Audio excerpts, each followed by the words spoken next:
सिंदखेडा तालुक्यातील मालपूर ग्रामपंचायतीची ग्रामसभा 29 ऑगस्ट रोजी अतिशय शांततेत पार पडली। या ग्रामसभेत शेतकऱ्यांनी आपापल्या समस्या संयमाने मांडल्या। विशेष म्हणजे ग्रामविकास अधिकारी तुषार साळवे यांनी त्या सर्व समस्या प्रोसिडिंगवर नोंद करून घेतल्या। एवढी शांतताप्रिय ग्रामसभा मालपूरमध्ये प्रथमच पाहायला मिळाली। GS9 मराठीसाठी सहसंपादक प्रभाकर अडगाळे। ग्रामसभेचे अध्यक्ष होते माजी जिल्हा परिषद बांधकाम सभापती तथा दरबारगडाचे राजे महावीर सिंह रावल।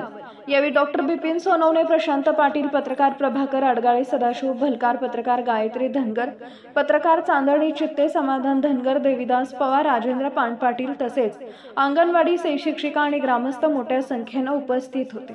एकूणच मालपूर गावाने आज शांतता, समन्वय आणि लोकशाहीच्या परंपरेचं उत्कृष्ट उदाहरण घालून दिले। माझे ग्रामपंचायत सदस्य त्याप्रमाणे गावात विविध संस्थांवर कार्यरत असलेले सर्व आजी माजी पदाधिकारी आणि उपस्थित सर्व ग्रामस्थ बंधू, आज आपण ग्रामपंचायत प्रशासनातर्फे ग्रामसभेचे आयोजन केलेले आहे आणि या ग्रामसभेत उपस्थित सर्वांचं मी सर्वप्रथम स्वागत करतो आणि आजच्या ग्रामसभेचे कामकाज अध्यक्षांच्या परवानगीने सुरू करतो। सर्वात महत्त्वाचा पहिला विषय असतो माहिती असतो तर आपल्या पंचायतकडून 1000 रुपयाची पावती दिली जाते। ती पावतीचं नेमकं काय आहे त्याचं आम्हाला थोडंसं, कारण त्याची आम्हाला आमच्याकडे तक्रार आहे 1000 रुपये घ्या तुम्ही घरपट्टी वसूल करा त्यांच्याकडनं। त्याबाबत त्या लोकांची नाराजी आहे, 1000 रुपये घेतात पावती पाहण्यासाठी आणि परत वेळेवर त्याला बोलत चढवत जात नाही। एवढी दखल घ्या आणि त्यांचं दुसरं वेळेवर काम विचार करतो, वेळेवर मिळेल बॉस वेळेवर सोयीला बोलतो। बऱ्याचशा लोकांना परिचित आहे, बऱ्याचशा लोकांना परिचित नाही। आपल्या कृषी विभागाच्या ज्या योजना आहेत बऱ्याचपैकी ऑनलाईन आहे। DBT पोर्टल व्यवस्थेवर तुम्ही शेतीला जे लागणारे अवजार, शेडणे, पॉली एकूण सर्व DBT फॉर्म मध्ये पण त्याला ऑनलाईन पद्धतीने निवड पद्धत होते आणि राहिलेलं ऑफलाईनचे कागद आहेत ते MRDAचे कागद काम आहेत, काही फळबागा लागवड वगैरे असतील एवढेच फक्त ऑफलाईन आहेत, बाकी सर्व ऑनलाईन आहेत। ज्यांना शेतकऱ्यांना काही लाभ घ्यायचे असतील, आता बरेच आपल्या मागे लॉटरी पण निघाले, बरेच लोकांना यंत्र अवजारे पण उपलब्ध झाले। त्याच्यात लोक फक्त डॉक्युमेंट पटापट अपलोड करत नाही, त्याच्यामुळे काही दिवसात 7 दिवसात ते रद्द होतात। तर लोकांना एवढी विनंती माझी की आपले जे यंत्र अवजार असतील त्याचे टेस्ट रिपोर्ट, कोटेशन जे पण कागद असतील ते आपण लवकर अपलोड करून त्याचा म्हणजे लाभ घ्यावा, कारण की त्याची मुदत फक्त 6 दिवस दिलेली असते शासनाने। बाकी काही अडचणी असतील तर मला वैयक्तिक तुम्ही संपर्क करून सांगा। त्यांनी स्वतःहून आपल्या एक आरोग्याचा प्रश्न म्हणून ECG काढायला आपण PSCला रोज पण आलं तरी काही प्रॉब्लेम नाही, कारण की 40 वयानंतर आपण बऱ्याच वेळेस आपण आपल्याला काही त्रास झाला तर रक्त तपासतो तर ECG काढतो। तर आता आपल्याला ते मशीन जवळपास एप्रिलपासून आलेलं आहे। आपण 273 लोकांचे ECG काढलं, त्याच्यामध्ये सुराई वगैरे जिथं कॅम्प लावले तिथं दादा जवळपास 2-3 लोक असे सापडले की त्यांना हार्ट दिवसात अटॅक आला असता। त्या अशा लोकांना आपण तिथे ट्रीटमेंट देऊन त्यांना पुढील तपासणीसाठी हे करून इको वगैरे करून त्यांना सेटल केलेलं आहे। मालपूरला पण 1-2 लोक होते, त्यांचं पण आपण हे केलं। माझ्याकडे 273 लोकांची यादी आहे, त्याच्यामध्ये 15 ते 20 लोक ॲबनॉर्मल आहेत, त्यांना चेस्ट पेन वगैरे होती, पण काही लोक शेतीचे कामं करून येतात, थकून येतात, त्यांना थकल्यामुळे दुखत असेल तर ते हृदयाचा त्रास होता, तर त्या मशीनमध्ये ते निदान झालं तर आपण लवकरात लवकर त्यांना लगेच पुढील तपासणी करून त्यांचे करून देऊ।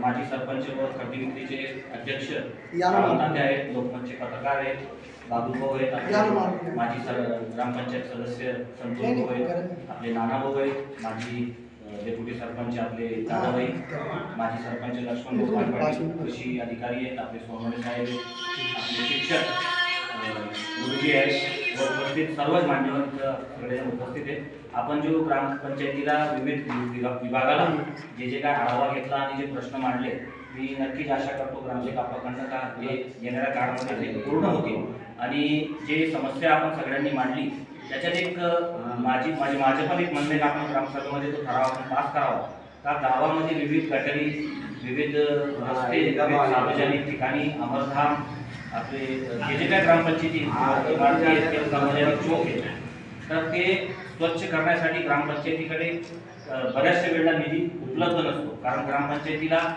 पगार करणं हे कठीण बाब असते, तर माझ्या आणि आपल्या सगळ्यांच्या वतीने आपण एक ठराव करून घेतला, दरवर्षी आपण एक एजन्सीला आपण एक टेंडर किंवा एक काम सोपवू आहे ती काही एजन्सीला, का त्यांनी वर्षभरातनं प्रत्येक गावातली गटारी, प्रत्येक गावातनं सार्वजनिक ठिकाणी जिथं लग्न समारंभ पार पडला असेल तिथं साफसफाई, अमरधामला साफसफाई, गावातल्या ज्या उतारी आहेत, जे शौचालय आहेत त्याची साफसफाई हे एक एजन्सीला सोपली गेली पाहिजे आणि त्या एजन्सीने 365 दिवस काम करून ती गावाची स्वच्छता केली पाहिजे आणि आपला गाव परिसर हे स्वच्छ राहील. कारण आपण आताच पाहताय तर गावातनं आपण जसं एंट्री करतो बिअर शॉपीपर्यंत ते रस्ता किती घाण झालेला आहे. तर येणाऱ्या काळामध्ये तो रस्ता देखील आपल्या नियोजन समितीमध्ये टाकला गेला आहे. येणाऱ्या काही काळात त्याचे टेंडर होईल आणि तो रस्ता पूर्ण होईल. माझी आपल्या ग्रामस्थांना एक विनंती आहे, आपलं घरकाम चालू असताना आपल्या घरासमोर काही मातीचे ढीग किंवा रेतीचे ढीग असले तर ते आपण स्वयं त्याची साफसफाई करा आणि तो रस्ता आपल्याला कसा आपल्या घरासमोर आणि आपल्या गलीमध्ये कसं स्वच्छ ठेवता येईल. कारण शेवटी गाव आपलं आहे, गली आपली आहे, घर आपलं आहे.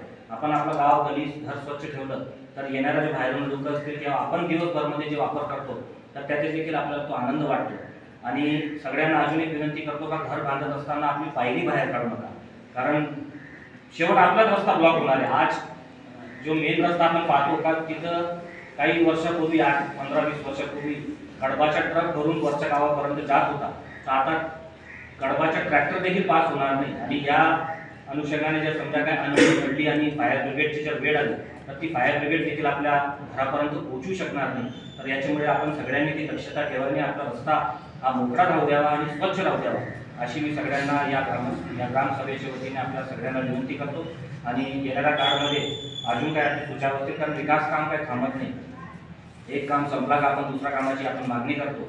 आता देखील विविध विकास काम आपल्या परिसरामध्ये, आपल्या गावामध्ये चालू आहे. आताच सगळ्यांनी सूचना मांडली की आपला अमरावती प्रकल्पापर्यंत आपला जो रस्ता आहे तो अमरावती प्रकल्पापर्यंत गेला पाहिजे.